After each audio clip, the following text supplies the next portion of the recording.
La Constitución utiliza los términos abdicación y renuncia para referirlos a dos institutos jurídicos diferentes, la corona y los derechos sucesorios de las personas que están en el orden sucesorio para heredar la corona.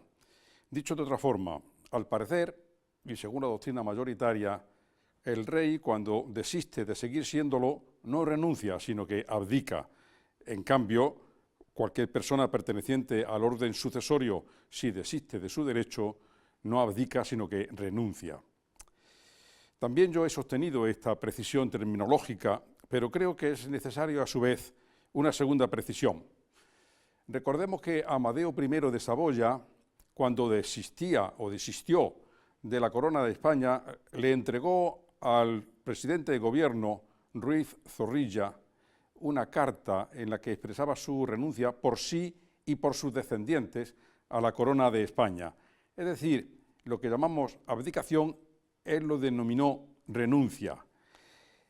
Así las cosas, yo creo que es conveniente entender que la renuncia es un concepto más amplio que abarca a la abdicación y al desistimiento de los derechos sucesorios. Y la abdicación es un concepto más estricto que solamente se refiere al desistimiento de la corona por parte de su titular. Dicho esto, y entrando en materia, conviene aclarar de inmediato que entre los desarrollos legislativos relativos a la corona que aún no se han abordado después de 35 años de régimen constitucional, figura la ley orgánica que regule las abdicaciones, renuncias y resuelva las dudas de hecho y de derecho en torno a la sucesión. Así las cosas, la opinión pública y los expertos se preguntan si por hoy, sería posible la abdicación toda vez que no está regulado el procedimiento para llevarla a cabo. Incluso hay quien niega que pueda haber abdicación, puesto que no hay procedimiento para ello. Ahora bien, esto significaría la paralización del sistema constitucional, lo cual es inadmisible en un Estado democrático de derecho. La solución, por tanto, no puede ser esta. Creo que la clave está en considerar que la forma política del Estado español no es la monarquía, sino la monarquía parlamentaria, que es algo bien distinto. Aquí el adjetivo parlamentaria matiza y limita el término monarquía hasta dejarlo muy dependiente justo de lo que diga el Parlamento o de lo que diga el sistema parlamentario de gobierno. Pues bien, de la misma manera que los preceptos constitucionales relativos a los derechos son aplicables desde el primer día de vigencia de la Constitución, aunque no hubiera leyes orgánicas que los desarrollaran, y son palabras del Tribunal Constitucional, de la misma manera la corona y los preceptos relativos a la corona son directamente aplicables, aunque no haya procedimiento todavía establecido por una ley.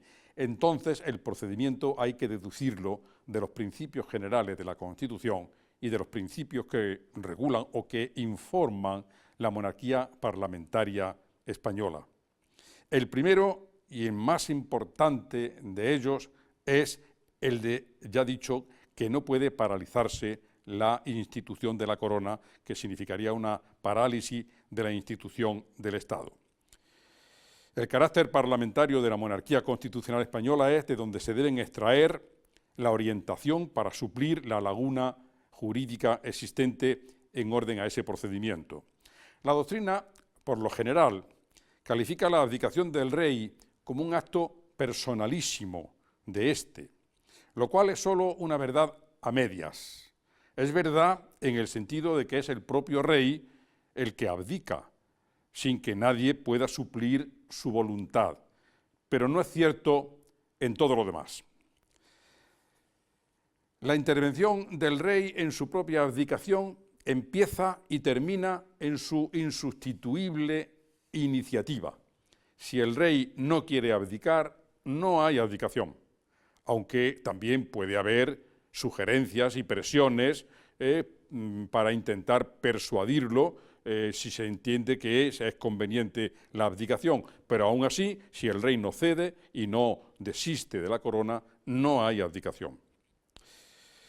Pero insisto, si pese a todo el rey no cede, todavía cabe preguntarse, y si cede, ¿cómo se continúa? Pues bien, el rey debe entregar un documento, una carta al presidente del gobierno en su diálogo institucional, que es semanal y a veces casi diario, en el que le manifieste su voluntad de abdicar. El presidente del gobierno en ese diálogo puede hacerle sugerencias sobre la conveniencia o no, o sobre la necesidad de reflexionar o no sobre el particular. Pero si finalmente llegan a la conclusión de seguir el procedimiento, el presidente del gobierno lo lleva al gobierno. En el gobierno examina las circunstancias porque puede entenderse que quizá el rey y el presidente del gobierno en ese diálogo institucional no han valorado algunas circunstancias suficientemente bien. Si el gobierno está de acuerdo, entonces sí, entonces se envía un proyecto de ley orgánica al Congreso de los Diputados para que con 2 artículos, nada más que 2 artículos, uno primero que diga se aprueba la abdicación presentada por Su Majestad el Rey, y aquí el nombre del rey. Artículo segundo, esta ley orgánica entra en vigor el mismo día de su publicación en el Boletín Oficial del Estado. Pero antes de que las Cortes aprueben esto, tienen que deliberar, tienen que debatir. Por lo mismo que hemos dicho antes, pueden tener una idea diferente de la situación política española y entender que no es conveniente, que no se dan las circunstancias, que es mejor esperar, etc.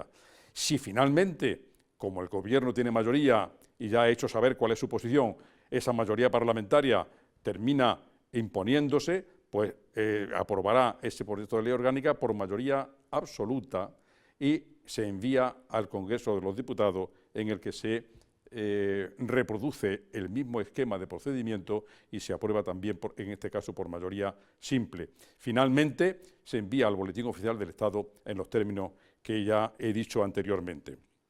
Estamos, pues, ante un acto coparticipado por las Cortes como representación de la soberanía nacional, lo que significa que también interviene el gobierno, como anteriormente hemos dicho. En fin, tampoco es cierto que el rey abdique en una persona determinada, como es tradicional decir, el rey abdica en su hijo, el rey abdica en su sobrino o en su primo, depende del país y de las circunstancias que fueren. Y aquí el nombre del adjudicatario, en absoluto.